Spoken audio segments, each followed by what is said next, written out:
ভালোবাসার এক্সপ্লেনেশন না দিতে পারাটাই হচ্ছে গিয়ে ভালোবাসা, because not everything can be described. ভালোবাসা সম্পর্কে আমি আসলে কি বলবো, আমি মনে করি এটাই তো ডিফিকাল্ট বলা, বাট আমার মনে হয় যতটা আসলে লাইফ আমরা সেলফলেস হতে পারি এবং নিজের ভালোটা বোঝার পর অন্যের ভালোটাও যদি আমরা করতে পারি, I think that is love. And in return যদি আমরা কোনো এক্সপেকটেশন না রাখতে পারি, সেটাই বেটার ফর আস।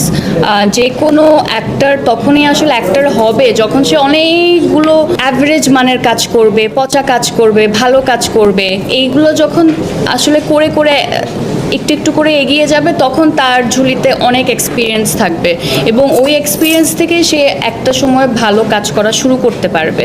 তো যে কোনো আর্টিস্টকে আসলে প্রথম কাজ, সেকেন্ড কাজ বা প্রথম 1-2 বছরে জাজ করাটা একেবারেই আমি মনে করি এটা ঠিক না। কারণ আজকে থেকে যদি আমি পিছনে ফিরে তাকাই, আমার প্রথম কাজ যদি আমি দেখি, আমি মনে করব আমি মানে একেবারে কিছু পারতাম না। আর শুধুমাত্র প্রথম কাজ না, আমার মনে হয় আমার ক্যারিয়ারের প্রথম কয়েক বছর আমি যতগুলো কাজই করেছি, কোনোটাই আসলে আমি ঠিকমতো পারফর্ম করতে পারি নাই। কিন্তু আমি ওগুলো নিয়ে একদম রিগ্রেট করি না, কারণ ওই কাজগুলো যদি আমি না করতাম তাহলে ওই এক্সপিরিয়েন্সটুকু আমার হতো না।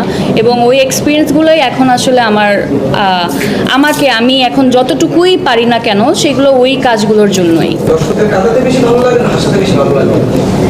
ভাবাতে বেশি ভালো লাগে।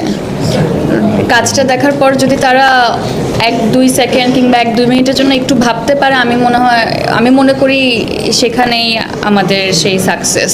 ভালোবাসার গল্প যখন আমরা বলতে যাই, তখন আসলে ওটার এন্ডিংটা আমাদের কাছে আসলে অনেকটা প্রিকনসিভড, লাইক হয় মিল হবে কিংবা হবে না, কিংবা একজন মারা যাবে কিংবা দুজনে মারা যাবে, কিংবা তাদের হচ্ছে মিল হবে এবং তারা they will live happily ever after. তো এই কয়েকটা জায়গা থেকে কখনোই আমরা আসলে বের হতে পারি না, বা বের হওয়া পসিবলও না। যে কোনো মানুষের পরিণতি আসলে এইভাবেই হয়। তো সেই জায়গাটার প্রেজেন্টেশনের মধ্যে যদি একটু ভিন্নতা থাকে এবং আমার ক্যারেক্টারের জায়গা থেকে আমি একটু নতুন কিছু যদি ট্রাই করতে পারি, তখন আসলে ওই ধরনের গল্পগুলো আমাকে আসলে অনেক বেশি ভাবায় এবং হচ্ছে আমারও একটা ইন্টারেস্ট থাকে অ্যাজ অ্যান অ্যাক্টর, যে আমি একটু নতুন কিছু হয়তো বা দর্শককে দিতে পারবো, কিংবা যদি নতুন কোনো কিছু নাও হয়, হয়তো বা সেটা আমার জন্য নতুন, আমি হয়তো বা করি নাই। তো সবসময় এটা পসিবলও হয় না।